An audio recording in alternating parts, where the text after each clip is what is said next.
Hello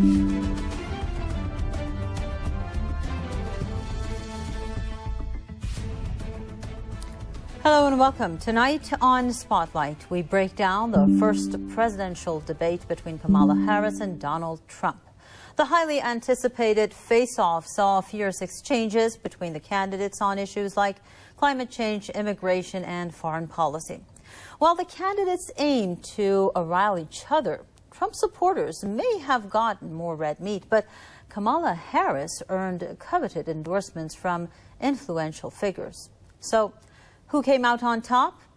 To find out and to dissect the debate and analyze the key moments, we are joined by our guest, Thea West, political commentator from Dallas, Texas. And also, we are joined by Mr. George Sismuli, Senior Research Fellow at the Global Policy Institute from Budapest.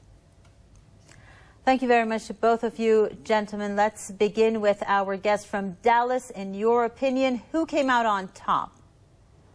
Well, in this situation, Kamala Harris, as far as the performance, she performed better now than Trump. Now, she did get help from the hosts of ABC. They helped her out a lot. They cut Trump off a lot. They did not challenge Kamala Harris generally. For example, in the very beginning, one of the first questions was to Kamala, is the economy better than it was 4 years ago? Are we better now than we were 4 years ago? Kamala Harris refused to answer the question. And the moderators, they did not repeat it. They did not go after her on that. And this happened throughout the debate. And often also, they would cut Trump off. They would start with another question when Kamala Harris ended speaking. They would start with another question, but because of the rules, Donald Trump had the opportunity to respond back to what Kamala Harris said. But the moderators, they would immediately go to another question. So overall, Trump did not perform that well in this debate. Kamala Harris, along with the help of the ABC moderators, they helped Kamala out a lot in this particular debate. So Trump also, when he mentioned the cats and the dogs purportedly being eaten in Springfield, Ohio, that was a very, very bad move on his part politically. Now, you would have, let's say, maybe 30% of his supporters, you know, they would support all of that, but he lost some of the other voters, some of the independent voters. He would lose them on such comments as that. So that's just one example, but I'll have more to say on that as we go along here. Of course, we will be discussing all the different aspects of that debate last night. But now that we had the opinion of someone from inside the U.S., let's bring in our guest from Budapest as an international observer, Mr. Sismuli. How do you think the continued political division in the U.S.? Because for us sitting outside the U.S., we clearly remember the Capitol attack, and we do know that there is a huge rift in the society as far as the U.S. is concerned. So how do you see those divisions playing a part? Well, you know, just to go back to the point made by my colleague, I agree with most of what he said. I think in that debate, the two moderators were not in any sense moderators. They were essentially working on the same team as Kamala Harris. They fact-checked Donald Trump repeatedly. They didn't fact-check Kamala Harris once, even though she told one lie after another, lies that had been already many times disproven. And as my colleague pointed out, whenever Trump got onto a subject on which he was strong, they would immediately interrupt and move on to another subject. The one part that I didn't agree with my colleague was the issue of the dogs and cats in Ohio, because that story will have resonance. People feel very emotional about their pets, and what the ultimate truth of that story is, we don't as yet know. The point was that the moderators jumped in and said, oh, this isn't true. Well, it's not so clear at this stage whether it is or isn't true, but it's something that will resonate with people, whether they're, Republicans, Democrats, independents, moderate conservatives, people who feel strongly about their pets will want to find out, well, what's the truth of this? Is it the case that there are immigrants in Springfield, Ohio, who are eating cats? So that may well be the most memorable part of the debate. Now, just to go back to your question, yeah, there's no question. America is deeply divided.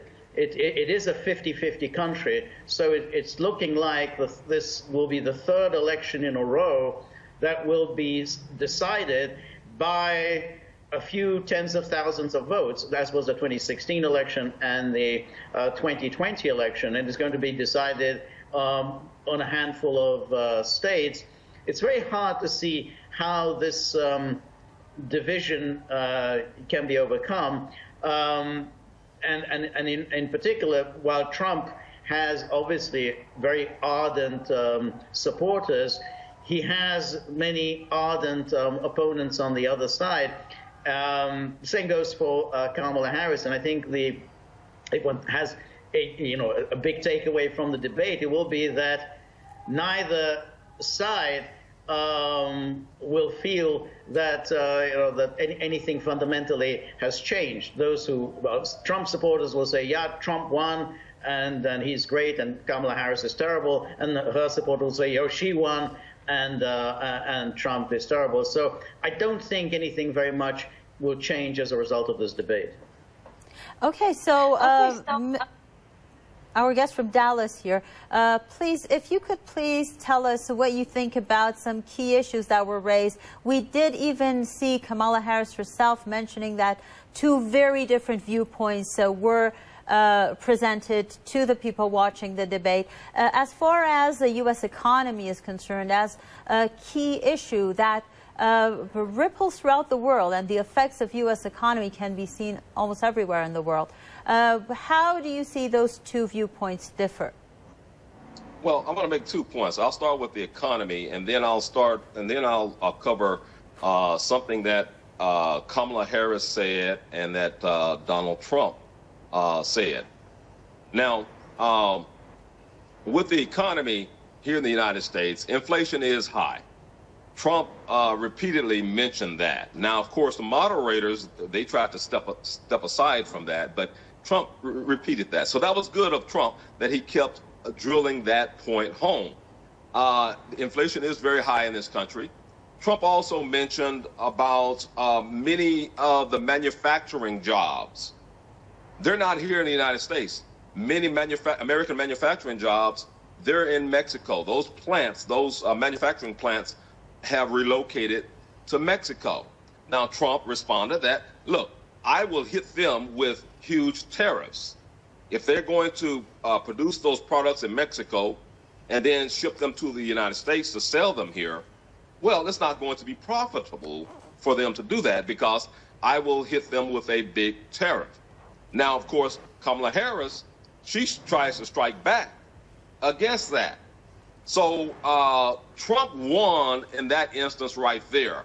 But however, as I said, Kamala Harris's performance, especially when you consider the very bad performance of Joe Biden, Kamala Harris's performance was pretty doggone good.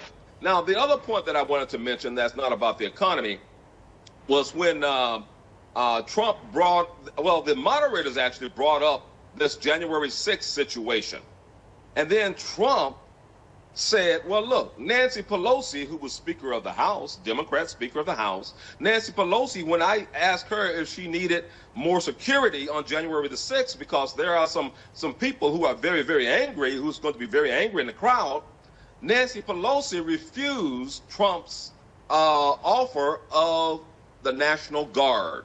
And then she was also caught on a video speaking to her daughter in a car that it was her fault with regards to what happened on January the 6th, because she did not adhere to sound and good security for that particular day. So Trump scored big on that point right there, but in a lot of other areas, Trump did not score so much. I mean, he did drill home about illegal immigration. He drilled that home over and over and over again. But that was not enough with regards to Kamala Harris, who brought up the situation about, oh, well, you're a convicted criminal. You've been convicted. Well, and Trump says, well, look, Joe Biden was was investigated for taking classified documents, and Joe Biden did it for decades.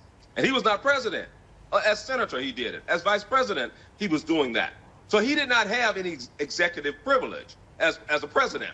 So the Justice Department, they totally absolved Joe Biden of all of that. Conversely, to contrast that with Donald Trump, they carried out a long-term investigation and it tried to indict Trump on classified documents. And Trump was president. So the Supreme Court eventually says, no. Trump has immunity from that. He has presidential or executive immunity from that. But the point that Trump was making was that the corrupt American Justice Department were carrying out an investigation on the part of Joe Biden and Vice President Kamala Harris. But then with Joe Biden, who had violated the classified documents far worse, they absolved him of that. So that is a situation where Donald Trump made a very, very good point, that the American justice system is corrupt. The FBI is corrupt. And he mentioned with the FBI, you had a situation where they were talking about, Trump mentioned how crime has risen, and partly related to illegal immigration, has risen in this country. And then the moderators helping Kamala Harris out, the moderator says, well, the FBI says, and Kamala agreed, the FBI said that is not the case. And then Trump said, well, the FBI did not take into account all of the cities, especially the cities where you have a large number of illegal immigrants. So what Trump was essentially saying is that you have corruption within the American FBI. And we know that because the FBI went after Donald Trump when he was president. The FBI lied and carried out a FISA warrant to carry out an illegal spying operation upon President-elect and then President Donald Trump years ago. So exactly. I'll conclude with that part there. Yeah, and of course all of these issues are quite intriguing for the international community who's watching closely what's happening in the U.S. And of course the U.S. as a country who advocates democracy. Mr. Sazmieli, one of the most heated policy discussions came up when Trump and Harris clashed over how they would handle the Russia-Ukraine war. And of course, their responses revealed very huge differences. What is your take on that? By the way, just my name is Samueli, just as a by the by. Well, I think it was very interesting that Harris took a completely belligerent stance on the war in Ukraine, basically just continuing with the Biden administration policy of indefinite war. What should have been the proper question from any fair moderator would have been, well, what's the strategy here? What's the end game here? How do you plan to defeat Russia, which is a nuclear superpower? How can you possibly do that? Are you not endangering the world with a nuclear holocaust?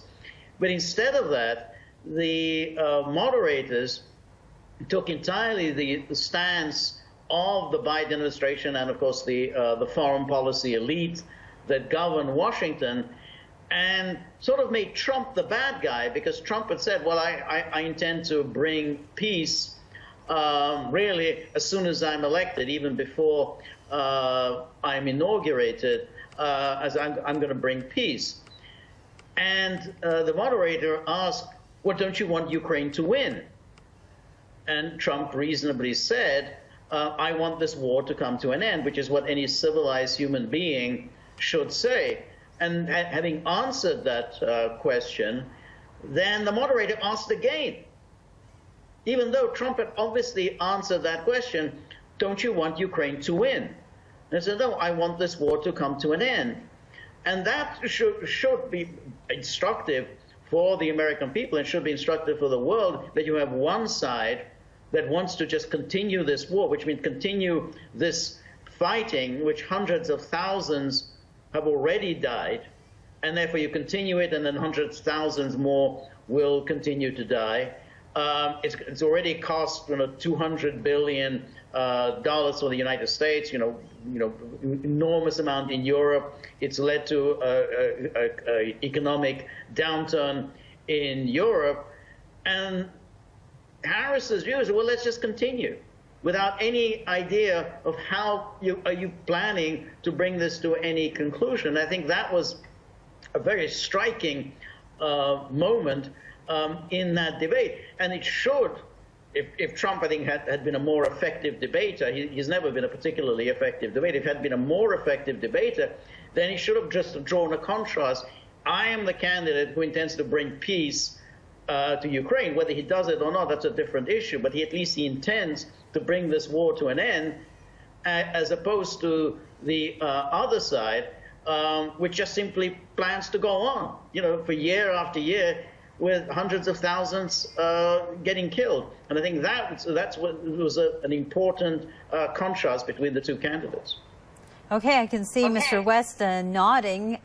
Obviously, he agrees with you. So, Mr. West, despite the differing rhetoric and the strategies of the two candidates, is there a meaningful difference on how they would conduct foreign policy if they become president? Or let's put it this way. Basically, do you believe, does it make a difference who sits in the White House when it comes to foreign policy?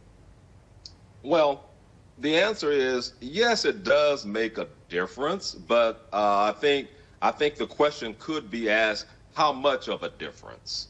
Now, whether it is Donald Trump or Kamala Harris, let's not be confused about this reality. Here in the United States, there are certain people, especially within the military-industrial complex, who are in control of much of this. Years ago when Donald Trump said, I'm going to end this fighting, I'm going to bring the troops home from Syria, when he was president, when the Pentagon spoke against that, Donald Trump backed off. And he said, well, we're going to take their oil. Okay, he backed away from that. So now with Kamala Harris, it wouldn't have ever been a question of we're going to remove our troops from Syria. Oh, no. It would have never been that, because Kamala is a person who is controlled right now and will be controlled if she becomes president by the military-industrial complex. Now, Donald Trump, to some extent, as I gave that one example just a moment ago, he is controlled also to some extent by the military-industrial complex. And the way they do that, they put pressure on you as an individual, you as a president, pressure such as, well, we have you under investigation for this or that. With Donald Trump, you saw all of that during his presidency. You would see the same thing with Kamala Harris if she tried to remove herself from the objectives and goals of the military-industrial complex. So, but in summation, I would say this. With Donald Trump, there is more control in the presidency, less control for the likes of the military-industrial complex, or what some call the deep state, okay, career politicians, career bureaucrats within the government. That's the deep state. There's less control with Donald Trump. There's far, far more control if Kamala Harris was to become president. And in fact, I would venture to say that if Kamala Harris was to become president, she would be a president under which the deep state and the military-industrial complex had the maximum amount of control with. Okay, so we're running out of time, Mr. Zamuli. If you could please answer that quickly. Was there any particular moment or issue that you feel was the most important or the defining moment of the debate? Moment of the debate was on Ukraine. The fact that Trump said, you know, I intend to bring it to an end, and this elicited this response. Well, don't you want Ukraine to win? I think that it will be absolutely up in the air if Trump does become president, whether he will be able to follow through on his policy, I think, to end these conflicts. I think Trump does believe, and has done since 2015, 2016, that these wars are weakening America, that they're debilitating America. It's leading to a deindustrialization of America, financialization of the economy. And he thinks that that's the way forward, which is to bring these wars to an end. Now, he tried that in his first term. He made very bad appointments: Mike Pompeo, Secretary of State; John Bolton, National Security Advisor. He twice tried to bring American forces out of Syria. Twice he was sabotaged by the deep state. So it's a real question. I mean, we just don't know the answer, whether he will be able to fulfill that agenda of bringing American involvement in Ukraine to an end. He will encounter massive resistance if it went down that path, including, and my colleague suggested that, including impeachment. You know, we know 100% of the Democrats will vote both in the House and in the Senate to impeach Trump for anything. So all of those votes are already lined up against Trump. He only has to lose a few Republicans in the Senate to be in danger of getting convicted and thrown out of office. Thank you very much, Mr. George Zamuli, Senior Research Fellow at the Global Policy Institute of Budapest, and Mr. Thea West, political commentator from Dallas, Texas. Thank you very much to both of you for sharing your thoughts and views with us on this edition of Spotlight. And thanks to all of you viewers for watching this edition.